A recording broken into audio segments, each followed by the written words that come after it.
Hello, I'm Bernhard Eisvogel, the developer of the Elephant Vocabulary app. I'm fluent in 4 languages, learning a 5th, and I use this app every day.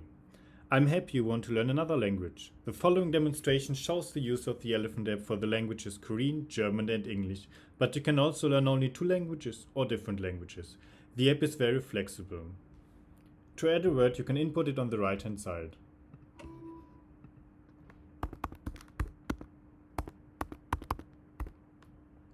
If you want to add another word, you can click the plus button and input the word.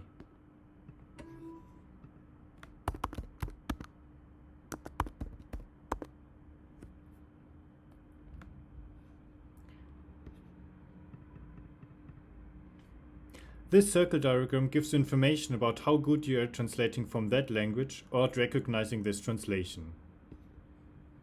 For example, for this word, you would be very good at translating from Korean and not that good at translating from English or German to Korean.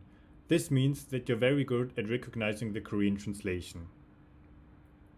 At the moment, the words are arranged in alphabetical order depending on the German translation. To change that, you can click on the left-hand side. Now they're arranged in alphabetical order depending on their English translation or their Korean. This circle diagram gives information on how good you know the words overall. There are 4 different quiz modes and 1 print mode. The learning mode gives you 5 words you don't know well and asks them 5 different times. In the first round, you just have to repeat it, and afterwards the tasks get increasingly more difficult. This is for all those who, like me, write words in their vocabulary program and assume that this means that they'll magically know them. The second mode is a regular vocabulary quiz. By clicking on index cards, the program gives you an index card quiz. The third one is a memory quiz.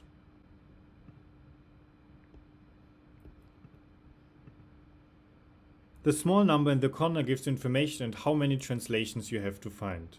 If you find 2 correct words, they are going to turn blue. The fourth mode is the fill-in mode.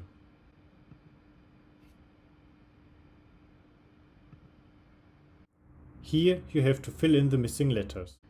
If you want to verify your solution, you can click on the check mark.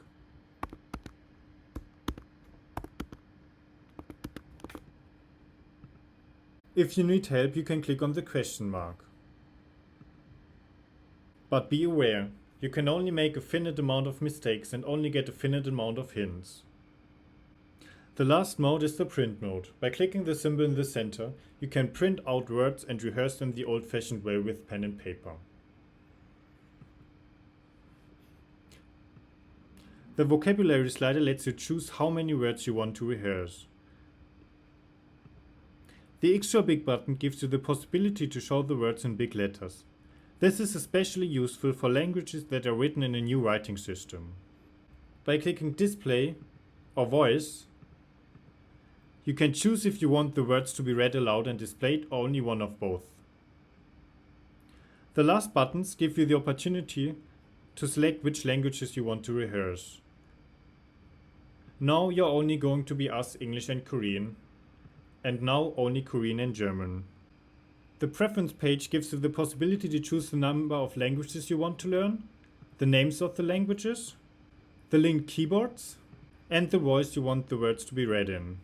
If you want to review this tutorial, you can click on the tutorial button. If you have any questions, feel free to write me an email. Have fun learning languages.